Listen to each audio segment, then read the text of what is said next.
नमस्कार साथियों, जय हिंद। मैं प्रबल प्रताप शाही आपका साथी। आज एक ऐतिहासिक दिन है।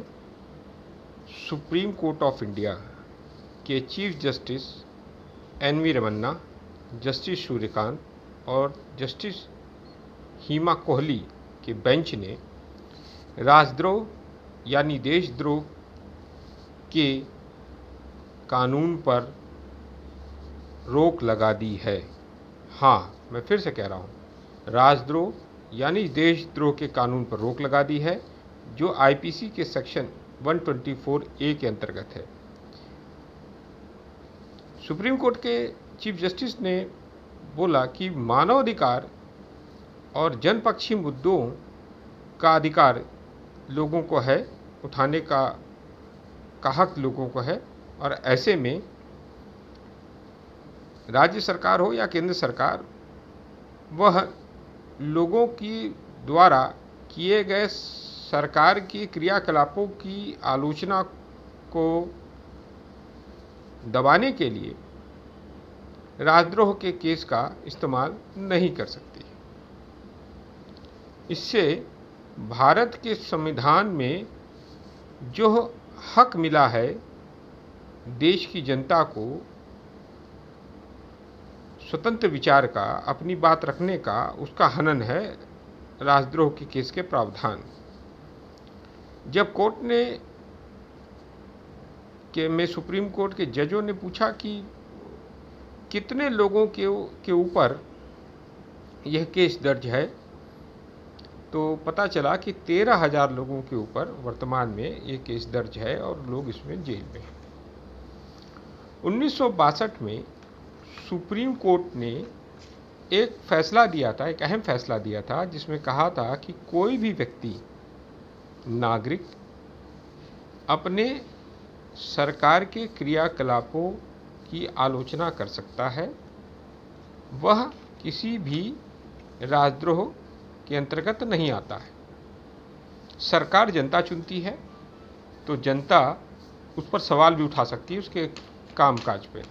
लेकिन आज ट्रेंड बन गया है कि अगर कोई भी व्यक्ति या सामाजिक व्यक्ति या राजनीतिक व्यक्ति या विपक्ष का नेता अगर सरकार के क्रियाकलापों पर सवाल उठाता है, तो उसके ऊपर केस, राजद्रोह का केस दर्ज कर दिया जाता है। ये आम टेंडेंसी होगी, जिस पर गंभीर चिंता सुप्रीम कोर्ट ने दर्ज की है।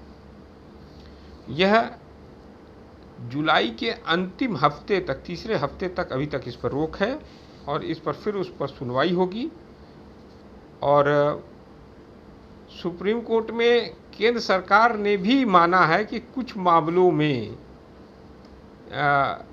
राजद्रोह का केस दर्ज है।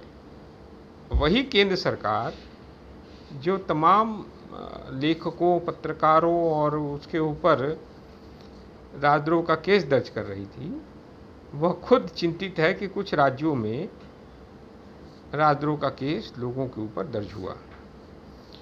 ये एक ऐतिहासिक दिन है, और मानवाधिकार के मुद्दे को उठाने वाले लोग, संवैधानिक आधार पर लड़ाई लड़ने वाले लोगों, दलित, शोषित, वंचित, आदिवासी, महिला, पुरुष, मजदूर, किसान की आवाज़ उठाने वाले लोगों के ऊपर जिस तरीके से राजद्रोह के केस दर्ज करके उनकी आवाज़ को दबाने की कोशिश की गई, यह उनको कुछ राहत प्रदान की।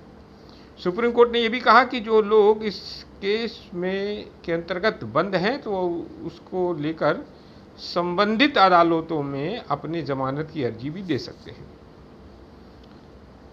मुझे लगता है कि जब जुलाई के अंतिम हफ्ते में जब इस पर सुनवाई होगी, तो मुझे लगता है कि आगे आने वाले समय में इस कानून को कचरे के डब्बे में डाल दिया जाएगा, क्योंकि अंग्रेजों के द्वारा बनाया गया कानून था, जो देश की जनता की आवाज़ को, यानी स्वतंत्रता संग्राम सेनानियों की आवाज़ को दबाने के लिए काम अंग्रेज किया करते थे, और वह कानून अभी तक जिंदा है। यह हमारे देश के लोकतंत्र और संसदीय परंपरा और एक भारतीय गणराज्य के लिए यह कानून एक काला कानून है। मुझे लगता है जितनी जल्दी यह कानून समाप्त कर दिया जाए, वो ज़्यादा जल्दी। धन्यवाद साथियों। जय हिंद, जय जवान, जय किसान।